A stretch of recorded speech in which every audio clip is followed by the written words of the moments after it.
Hello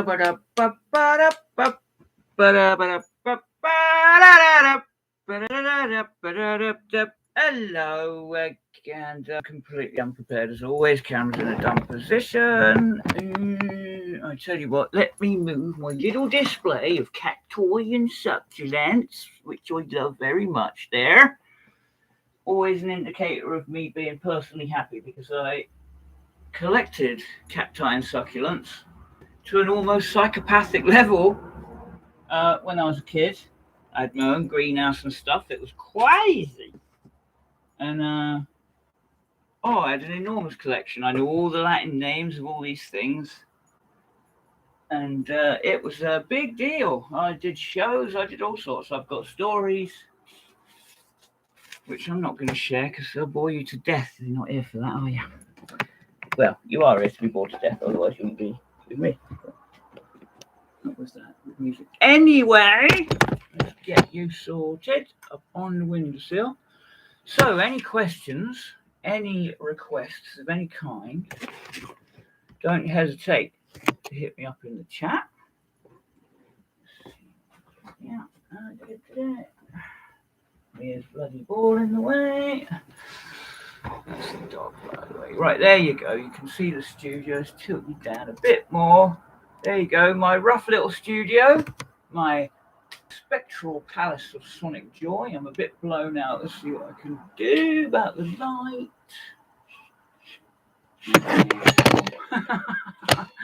Well, look at that. That's sort of done it. Right, there we go. So, hope the audio is up to scratch. Pop the old cacti and succulents where the laptop usually sits, which is the bit of studio you don't see. So what have I got on the floor today? Well, let's have a look. We've got the Little Box Stomp Lab, which is possibly the best 70 quid I've ever spent. The first thing I ever bought off of Amazon. I bought that off of Amazon. And do you know what? The only reason I bought that is because at night, when I couldn't plug into an amp, I would use the Cosm engine in the BR600 here. And I was doing it so much. I mean, I was putting so many user hours through that machine just practicing guitar that I thought I have got to get something just as a toy to practice. It doesn't have to sound good. And that little Vox was the cheapest multi-effect that wasn't horrible looking, because I'm going to be honest, I avoid Zoom products. I have used Zoom in the past. I've had a couple of Zoom multi-effects in the past, but I don't rate them that much. I will say that the new Zoom stuff that I've heard demoed, even in a head-to-head with the Vox set, they sound great. The some of the amp models, so like metal and stuff, which is the place where I really wouldn't expect them to be any good, were actually really impressive. Anyway, it's Tone Tuesday, which is what I'm going to call the Tuesday live stream from now on.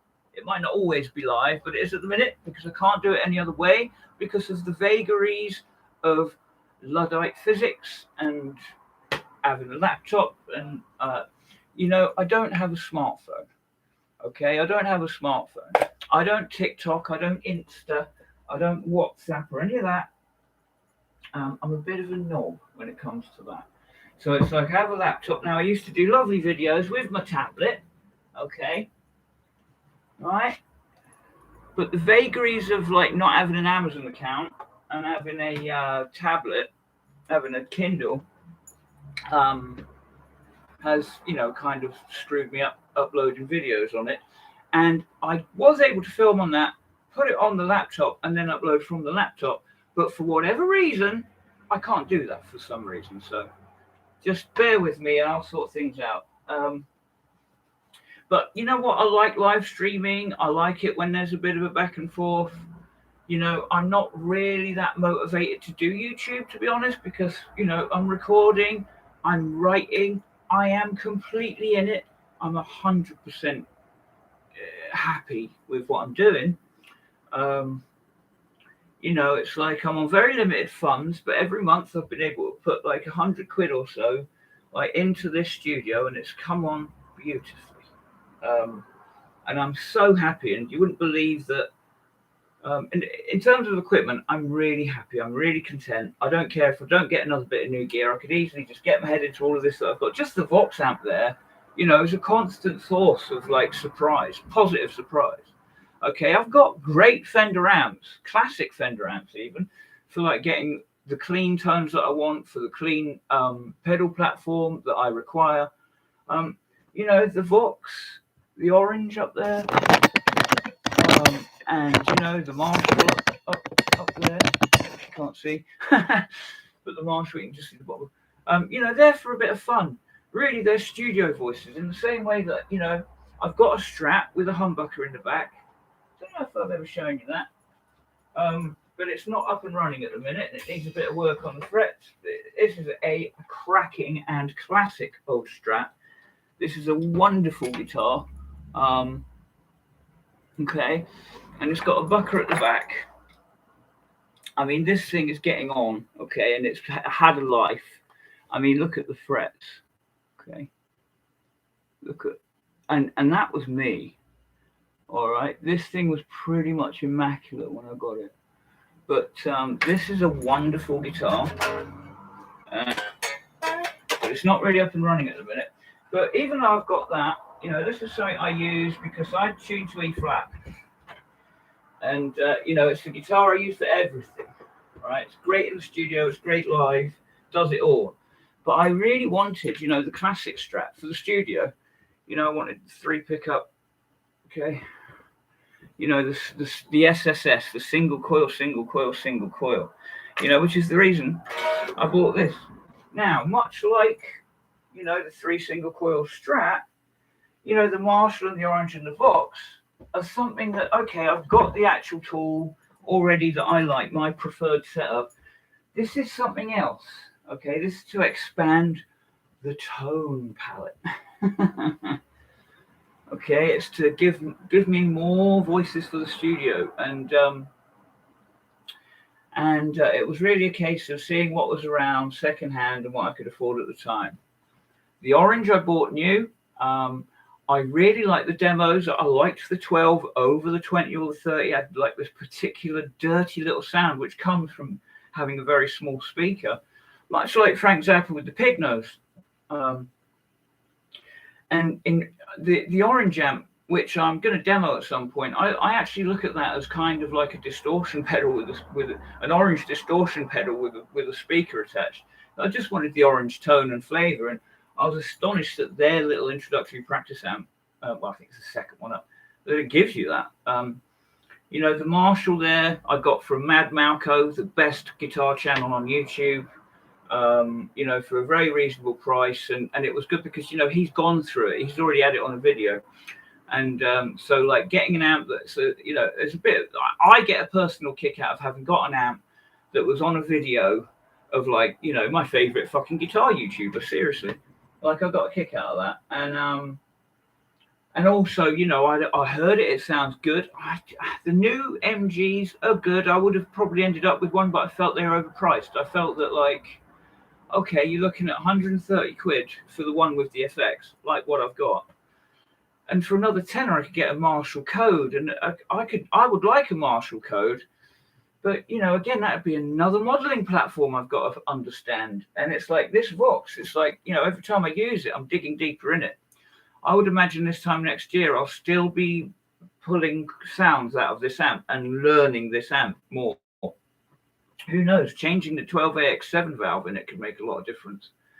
You know, this, what's it called, valve reactor technology, is fucking really interesting.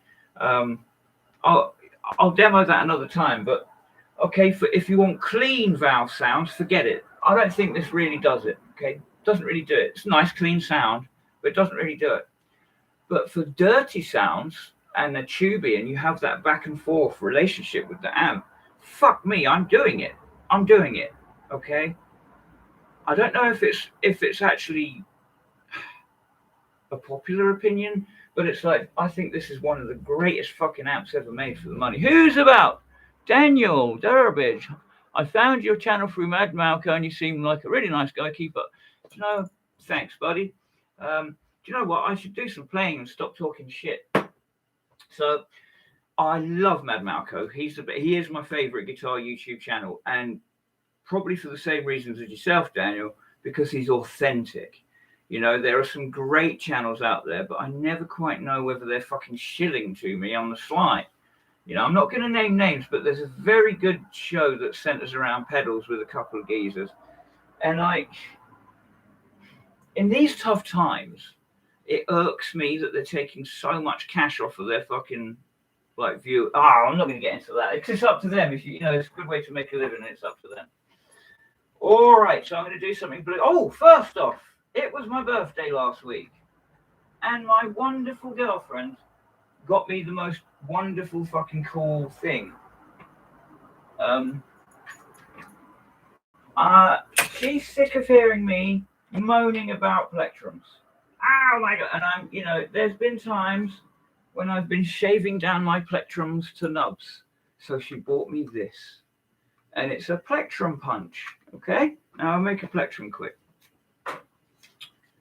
Make a nice purple one. Okay, it came with like a few different materials to make plectrums, and you can see where I've made a few. And I don't know if you've ever seen one of these work before, Dan, but they're dead easy.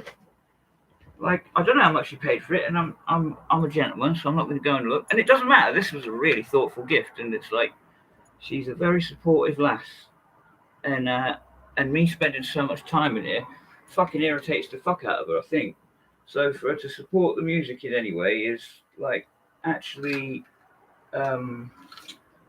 it's very like it puts my mind at rest, because I do think the music, me putting so much time and energy into the music, like is, I can imagine that annoys her to some degree. Okay, anyway, like fucking.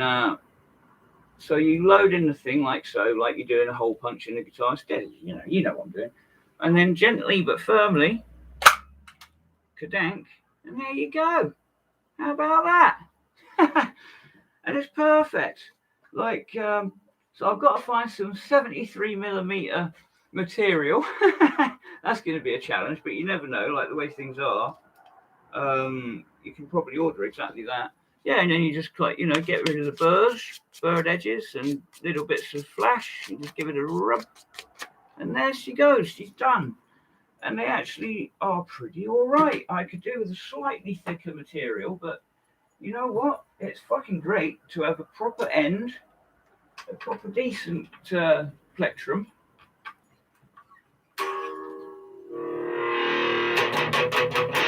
Oh yeah, I'm not doing that. Let's get to the blues. Right. Okie doke. So I programmed this sound on my birthday, and what it is apparently a small box 50 type of thing, like a JTM 45 type of deal, into a blackface tuba 12 cab. So I don't know what that means, and this is all virtual nonsense anyway, so it means nothing. But essentially, it's a nice sound. That's kind of what matters. So, I can't have my back to you, can I? Turn around. Hang on, let's try and. Oh, I should really prepare this stuff, shouldn't I, before I actually start filming? That's the joy of it, I guess. It's improvisation, Ugh. Right, excuse me for the douchebaggery. Right, forgive my douchebaggery. So, if I sit on the chair here and play, can you see me? Yes, you can. Does that reach? Yes, it does. We're good. Yes, we are. Okay. Right, so yeah, this is the sound.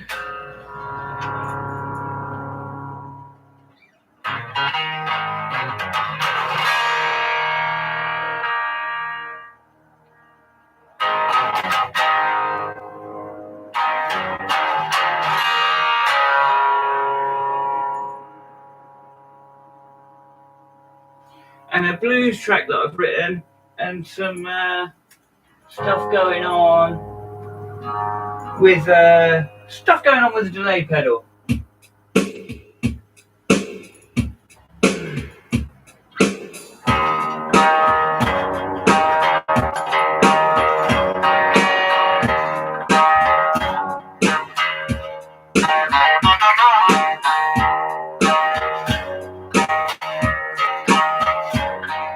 What's the audio like?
Thanks, Chris.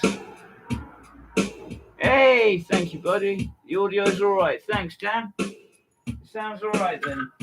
Yeah, so what I'm doing is I'm using the expression pedal with the delay. So I'm basically letting some notes hang in the air. So very basically. So I'm going to do like the sixth note. Okay, the sixth note's going to hang in the air. All right.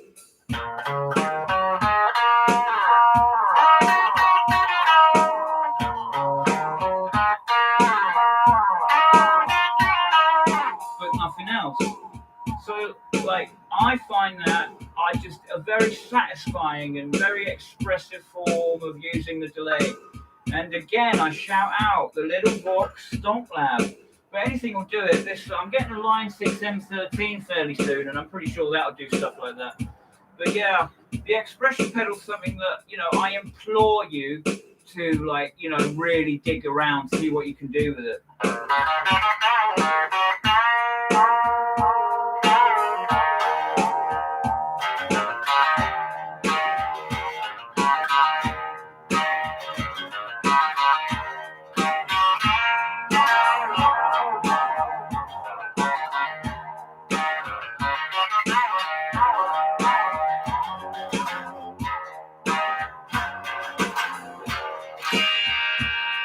Hey, that Chris there. Chris, are you the Chris that lives near me?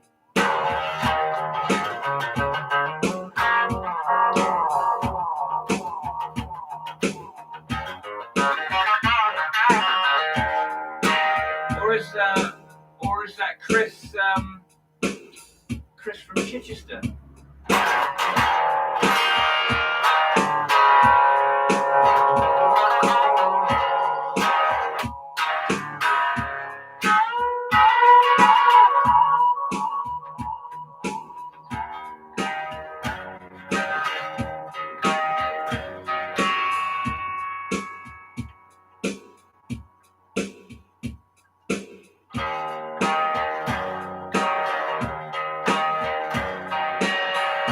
finish out the rest of this riff.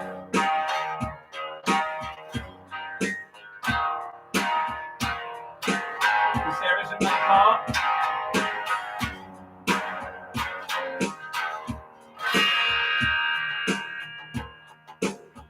I'll try not to be distracted by demonstrating the delay this time.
Just gonna noodle for a bit.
Well, a lot of fun there. Let's have a little look, catch up with the chat. Yeah, that's you. Right, cool one, Chris. Yeah, we'll have to meet up and have a jam, man. No worries about the other day. I know how it is. I'm all over the place, but you know, I'm worse. I'll let you down more than you'll ever let me down. Don't you worry about that. Right. So that's a blues sort of tune I'm working on. Like there's some of the bits in there anyway. And you heard some of the more sort of indie style riffs and stuff, and putting it together with like a main sort of blues riff. And using that delay, that is definitely like part of the song. And also, you know, there's sort of wriggle room there to just sort of like noodle and solo. Thanks, man. Yeah, cheers. I appreciate it. And I know, to be honest, it doesn't sound that good, like because of the setup. I mean, the mic in this laptop's awful, but hopefully you're catching the vibe and you're catching the idea. And you know, like I think that just sounds instantly like professional. You know, just dropping the delay in on one note like that, it just sounds instantly fucking amazing. and I highly recommend that you try it. And it's like a lot of. I mean, I have a lot of tricks up my sleeve. I've been playing for over 30 years, and I've been lucky enough to sort of like work for real professionals. And I've got a lot of tricks up my sleeve, and I find I'm more effects minded than most. Like most guitar players that I hang around with that are friends of mine, I use more effects. I'm more, but at the same time, I'm also very like I like the clean tone. I have to have the clean tone. When I've got my mixing desk here, hopefully this shouldn't take too long. I've got I'm going from 8-track to 16-track digital. This is good, basically. I'll get into that another time. And I've got a mixing desk and a Line 6M13, which will hopefully grace this soon. It's going to cause me massive ructions with the floor, especially.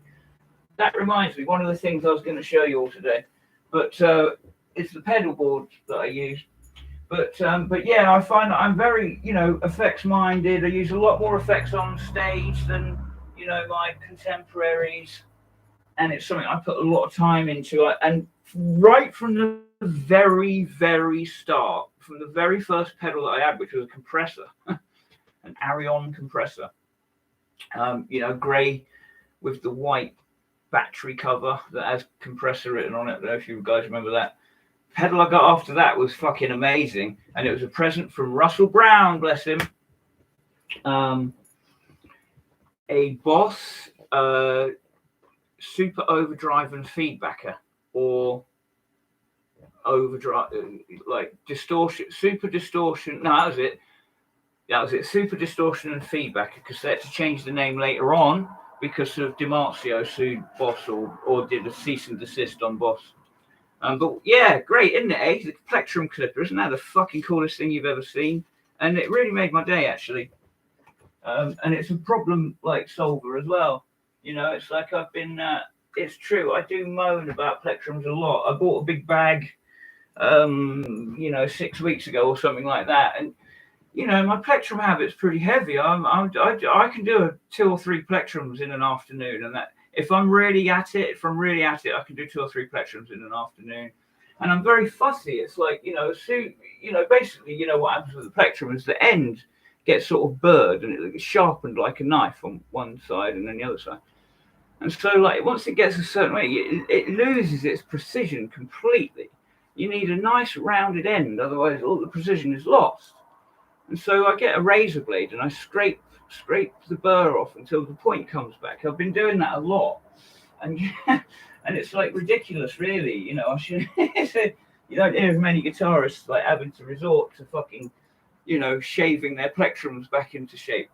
But having something, because it's like you can use any material. So I could get like a fucking Persil bottle, or a fucking butter lid, or some plastic container that food comes in. Go and get that out of the fucking bin and make a bunch of plectrums with it. It's just fucking marvelous. It really is. And I tell you, it's not something I would have ever thought of buying for myself. That's the God's honest truth. Again, because I'm so fussy with fucking I use a 73mm plectrum, and I can't use the one up or the one down. Like, neither of them, I just can't bear it. I can, but I can't. But it's like, if I can find something that's close enough, and the shape is very important. But yeah, there's these 4 materials here, and the blue material that actually makes a perfect plectrum. That I don't think it's 73mm. I think it's a bit lighter, but it's definitely in the ballpark. I'd say it's like 67mm, something like that, 0.67, and it makes a fucking perfect plectrum. So it's like, so all I need to do is find something, with a nice material, like, food shit, like food packaging, and bang, bang, bang, print up a load of fucking plectrums. Recycling. It's really at its best, because I'm still going to get, like, my Dunlop favourites. But this is like, it's an emergency device. It's a thing for, like, if I find a cool material, I might find a material that I like better than the Dunlops, because there's so many textured plastics out there. Plastics with like a texture and a pattern to them, and there's making plectrums for other people as well. It's like, it's a fucking great thing and a great idea. But yeah, that was the blues piece that I'm working on, sort of blues rock piece, and I'm happy with it so far. So yeah, this is the first of the Tone Tuesdays, and really today it was just teaching you. Well, you probably already know it. I'm not teaching people. I don't presume to be that arrogant to teach people anything, but just showing my technique with the delay pedal there on an expression pedal. Yeah, you can do it with a lot of the new Boss delays. They've got an expression pedal option. I'm pretty sure you can do it with the Dodd. Most multi effects will let you do it, like any of the good ones. Like, I'd bet the rest of my tooth on it that I'll be able to do it with the Line 6 that I'm getting, which I know very little about. All I know that is like its general layout, and I've watched a bunch of demos. But yeah, I'm basically buying a sort of clump of studio gear off of someone, and getting it all in one, doing such a good price that I'd be an idiot not to. And the thing is, it's like I've got my first instalment ready to give him, and there's a fucking PA up the road for 50 quid. There's a sound system right up the road for 50 quid, and I'd love to go and buy it, because that'd be a great thing. I could just put on a gig any old time I like. I could run an open mic night. There's a fucking shitload I could do to actually make money with it. But I am not going to do it, because I am not going to miss this opportunity. So that's how it is. Gary, how you doing, my friend? The wise man. Yeah. All right, Gary. Fuck off. Great to see that Goodwood footage, mate. I was watching the Goodwood Revival live stream, and fuck me, the two Brundles, Martin Brundle and his son, fucking going at it. That was great guns. But yeah, like I was using the Telecaster there. This is an Axel Tele. Like I got it for 70 quid. Second hand. It actually, this and the strap, the Axel strap, were both from a shop that closed down. The Strat had been in the window for ages. It faded the fretboard, but it took me a week or two to notice, well, this has never been played. It didn't have a mark on it. I noticed that straight away, like in the shop, that it was definitely worth like 70 quid, but it didn't have a mark on it. And then it took me a little while to realize, look, there's no fret wear. There's no like bits of human skin around the bridge area. There always is. I mean, there is now. But I love this. I have a hit list, as you probably know. You've probably heard before. But I have a hit list of the guitars that I want. I've got the guitars that I want to do a gig tomorrow, okay? Or just record my own stuff, like. But what I wanted was like an armory of all the guitar sounds that I would like for a studio, and also for like working with other people. But most importantly, as like, the colors on a palette of paints.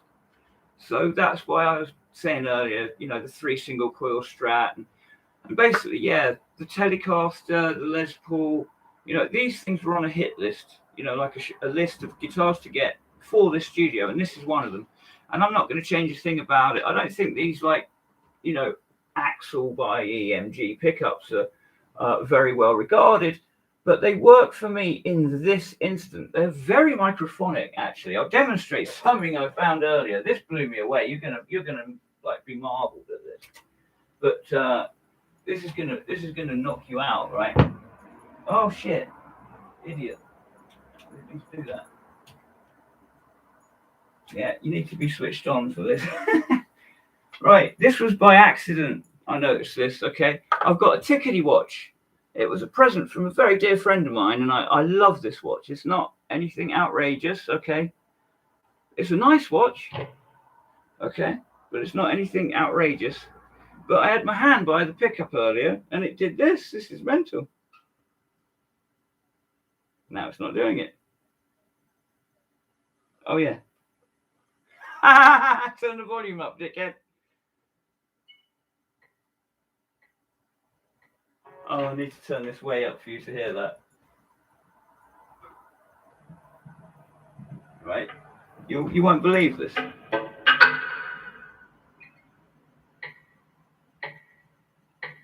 What about that? That's my watch ticking through the pickup. How mad is that? Have you ever heard that? So needless to say, right, these pickups are really microphonic. But that doesn't matter a shit if it's never going to be out of this room. This is for the studio. That's only going to be a problem if I play live. Okay, if I play live, those pickups being so fucking microphonic is going to be a problem. It's going to be a problem if I put a fucking Marshall 4x12 in here and crank it up. Like fucking flatline it. Like zoop, do a Nigel Rippon on it. Then it's going to be a problem. As it is, it's not a fucking problem. I mean, the Telecaster in the middle position. The thing I use the Tele for most is anything clean, completely clean, okay, almost acoustic, middle position, both pickups, everything wound full out, actually, which is unusual because I usually back it off a little bit, and just for for clean. It's the nicest clean sound in my view. The Strat comes close with its combination positions 2 and 4 on the Strat. I love those sounds. Yeah, the Sock Pixies. I know they're really good at they nick fucking brand new plectrums and last joints worth. So that's what they really like, and yeah, they're really good at getting rid of those. but yeah.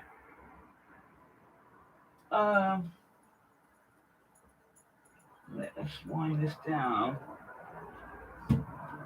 But yeah, that was all I really wanted to show you today. I mean, I have got other stuff that I could mention. I've been using the Vox amp here to great effect, like I was on about earlier. I love this Vox amp. The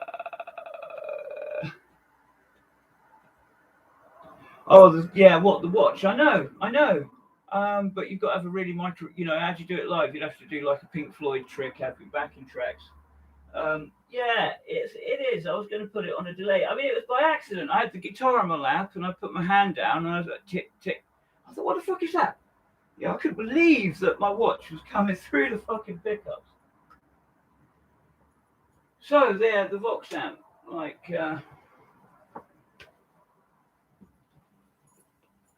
so I've got a tube screamer and a metal zone, HM2 metal zone. What do I mean? HL2. What is it? MT2 metal zone. Shit. Oh dear, that's bad, isn't it?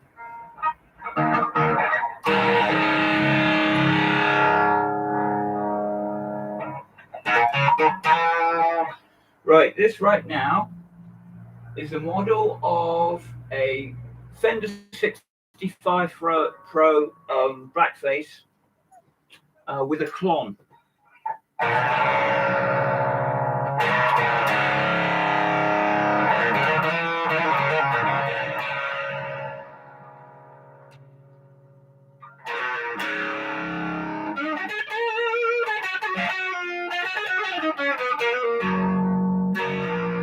Can you hear that raspiness to it?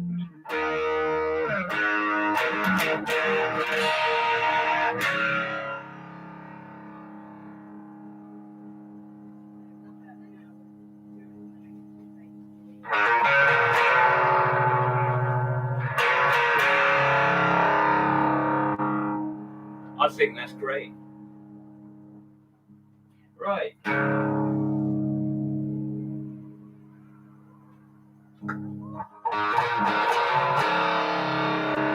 Now this is the MT2, and you'll notice about my settings. Okay, less is more. With these sorts of pedals, less is more. Okay, the distortion on this is set to 0. That's all you need to know, right? Level is like on balance. There's no boost. The EQ's doing whatever, like I'm doing. Okay, I have got an EQ setting that I always use. Which if you want it, just ask for it and I'll put it in the comments. But yeah, there is something. It's not flat. It's doing a little bit of something. Warming up the low and low mids and giving a touch of brightness, but keeping the wasp out of the tin. But the distortion is on minimum. The gain is on minimum. Now, with these sorts of pedals, these really high gain, like high front end gain pedals, that's what I do.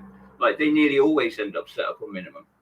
It's quite, you'd be surprised, yeah, because I do go for a heavy sound. But I discussed this before about like with Slayer, they're a lot cleaner than you think. You have to hear the percussive plunkiness, You can't have any squidge when you chug, right? If it's all definition is lost, right? So you start get to there, and now you've got some percussive attack. Now we're on minimum.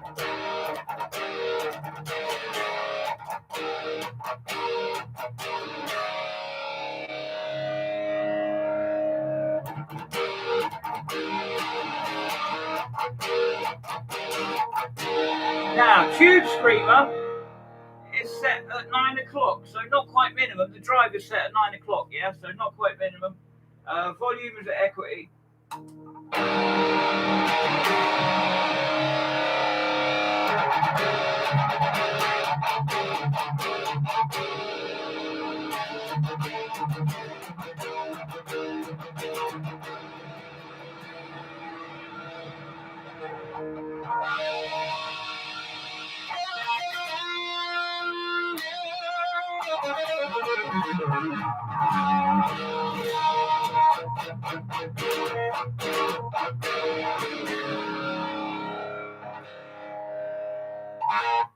Now, like, it's another one of those situations where I am gain stacking again, which is like generally something I would never do with an MT2, but a Tube Screamer, it's kind of exempt. And I think the reason it's exempt is because of the way that the Tube Screamer works. The first thing that a lot of people that have never actually used a Tube Screamer before, but are used to the distortions, like they've been playing a year or two, and they've been using the overdrive or distortion on their amp, and they buy a distortion pedal. They get around to buying a Tube Screamer, and their initial disappointment because it's got an odd quality. It's like it's running two channels. It's running the clean channel and the drive channel. Some people have said it's like the overdrive is going on in the background. I get that, but that's what makes it such a wonderful pedal for pushing other drives, for stacking, because it's like the clean signal still going in and the drive signal, as they say, is in the background. So it's not just turning to mush, I mean, when I see people are talking about, putting a rat in front of a triple rectifier and think, it's like, my God, can you really get anything out of that? Is it not just a massive mush? It's like they create a lot of people. I'm not naming names, and they get good results. They're on record. Their results are good. It's just not my methodology, right? But they create a massive mush, right, with like ultra high gains, and then they have to sort of squeeze. I prefer like Mary Spender says, KISS, keep it simple, stupid, and it's like set at 3 o'clock. Now, without the Tube Screamer, the Metal Zone is actually capable, if you wind the volume down on your guitar, you get something like this.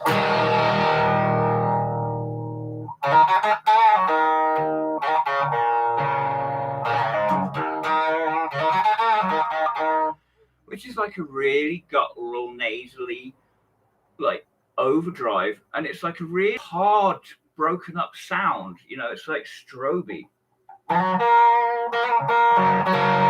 And the sound is so raspy, they go together really well.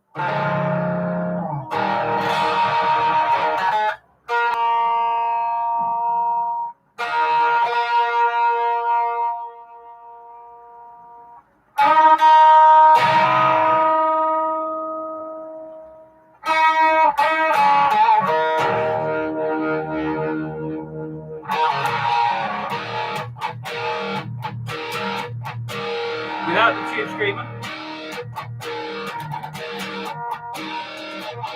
With it.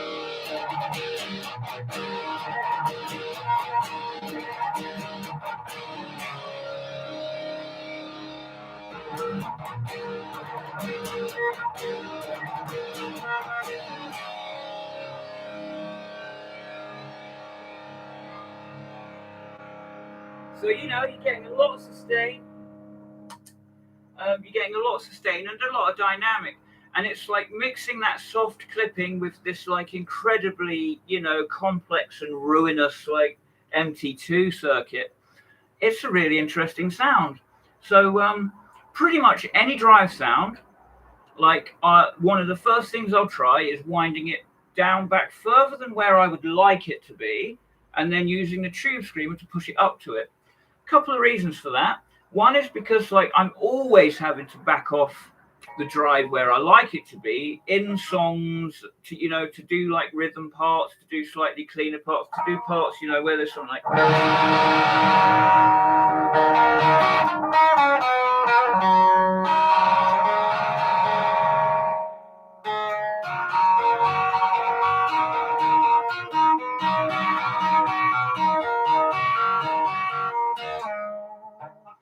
because you don't hear those notes, when it's full out.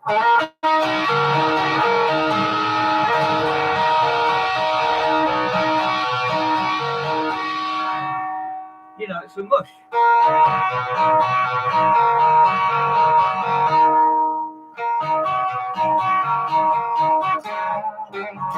I mean, I love distortion. I like to hear it, but less is more.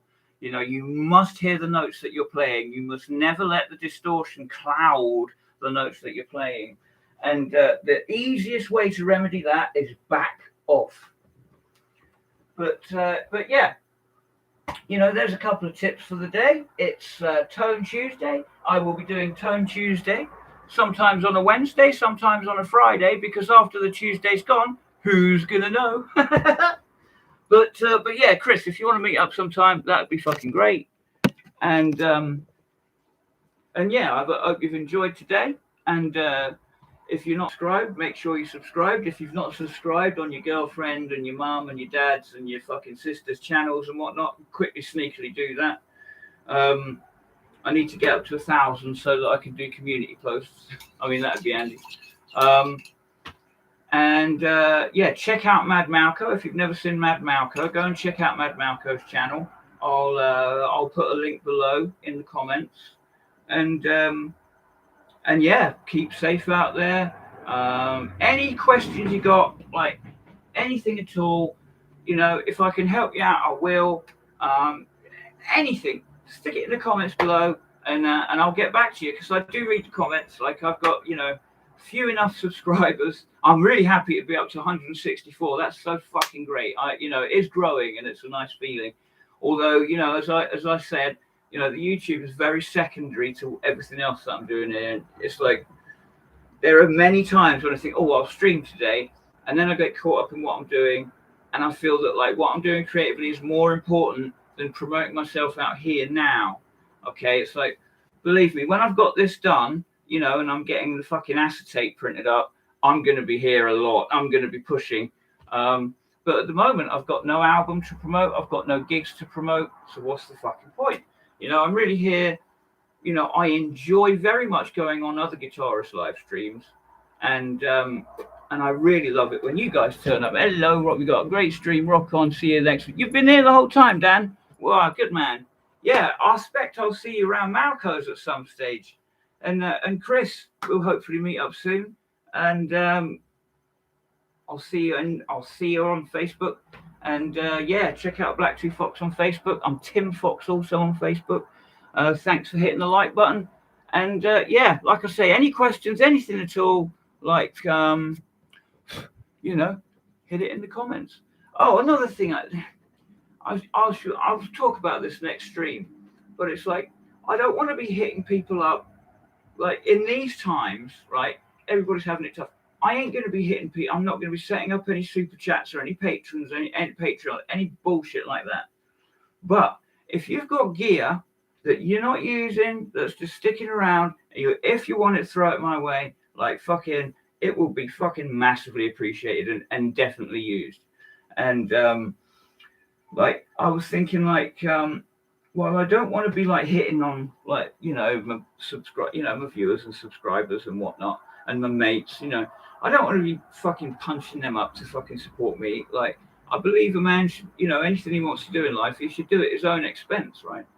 But if there's stuff you got lying around and it's like you're not fucked about it, and it's like just junk to you or something, I would love to have it, because like I'm trying to accumulate at the moment. and I certainly would not, and I promise on my life that I'm not the sort of guy that would take something off someone for free and then put it up on fucking eBay to make profit. That is not my kick at all. If it's not something of use, like I won't take it. But yeah, certainly things like, especially effects pedals. I'm totally looking to broaden my tone palette. I'm always looking out for like cheap effects and stuff. But yeah, I figured if I don't want to be like doing the Patreon thing and fucking doing a Rob Chapman and squeezing fan base to pay for my studio. It's just annoys me. At the same time, I don't actually want to stop you, if you know what I mean. So, I get through a lot of strings and a lot of plectrums. I mean, someone sent me some strings. It's like, I'm eternally grateful for that. And, those things, they do fucking help out. But it's like, fucking most importantly of all, you've got to look after yourself. These times are tough for us. You've got to look after yourselves. No one can afford to be fucking throwing money away. And certainly people shouldn't be spending money on fucking YouTubers that just sit and talk a lot of shit for a living. It's not a real job. I don't care if you've got millions of subscribers. This is not a real job. This is a laugh. Okay, even if you're doing it with a couple of million subscribers, yeah, you're having a laugh, mate. Like, good on you for having a laugh and getting paid for it. But yeah, that was kind of it. It's kind of awkward. I'm not putting it across very well, but yeah, while I don't want to be like hitting on you for support, I don't want to stop you from showing support if you want to. And like fucking, and I promise, like fucking, I don't expect anything from anyone. I am massively satisfied and happy with what I've achieved, like on my own limited budget. And I'm proud of the fact, that I'm doing this on a tight budget. I'm proud of it. I'm proud of the fact that I'm getting these tones on a budget, especially the Les Paul tone. Like, that is, as much as finding legit, and the guy who sold it to me knows that he sold it to me now. It's like I have told him and I gave him a really nice present of a World War I. Like, my 50 quid value, and I paid 30 quid for it. Oh man, what a bit of luck. I consider just as lucky. Okay, this is an unknown provenance. I put that on headstock. There was nothing on the headstock. I put that on out of an orange sticker and a bit of shielding that I cut to shape. But that's actually the orange symbol for distortion or gain. I suppose a lot of you know that. But it's just a cheap silver burst. I thought it was a stag because there are stags with these trapezoid thing and this shape of doodah, but it's actually an axle. Turns out to be an axle, which is great. And we're 99% that it's an axle. Headstock shape. Okay, and everything about it, color, all sorts. And I've posted it on my Facebook somewhere, pictures of these. But that was amazing. So all three guitars that I bought specifically as Studio Sounds have turned out to be axle. That cracks me up. It's it's like you, Chris. The mathematical odds are staggering. Yeah, man. I'm happy to give lessons anytime you like, bro. You get a guitar and I'll teach you. But this, okay, I don't care if I never get a fucking Gibson Les Paul or something along those lines. This does the job. I've owned a couple Les Pauls in my time. This is definitely up there. Like, I mean, not like, close inspect, blah, blah, blah. Okay, it's not perfect. But tonally, fuck me, this is totally there. And I would put it up against any of my Gibson Les Pauls anytime. I'm quite convinced that it'd blow them out of the water. That's the worst of it. All right. And I like that it's not exactly a Gibson Les Paul copy. It's a Gibson Les Paul type of guitar. I like that. I like that the low horn isn't exactly. It's a bit like the Yamaha APX acoustic. And so I've done like the cosmetics to sort of emphasize that. Got rid of the poker chip, swapped the knobs over for, basic steel ones, chrome pickups around at the bridge. I made a few little aesthetic changes to emphasize the fact that it isn't a Les Paul copy and it's a Les Paul type guitar. Much like the Jackson Monarch, or the ESP Eclipse. You know, they're not Les Paul copies, they're Les Paul type guitars. And I love this thing, and I consider this every bit as lucky as the $2,000 fucking plus flamenco guitar, because did I expect to get a Les Paul tone on this budget? Did I fuck? Did I fuck? I thought that eventually, you know, I'd save up and I'd get an LTD EC256, which is a Les Paul type guitar, but it doesn't really sound, you don't get those Les Paul honks and stuff out of it. It's a great guitar though, great guitar. Still like one of those. My mate's got a 7-string one, I can't wait to see that for real. But that, I get Les Paul sounds out of it. Shred me in the comments, couldn't give a fuck. I know what my ears is telling me. And like, you know, not all my guitars are perfect. They've got faults. I'm always happy to talk about them.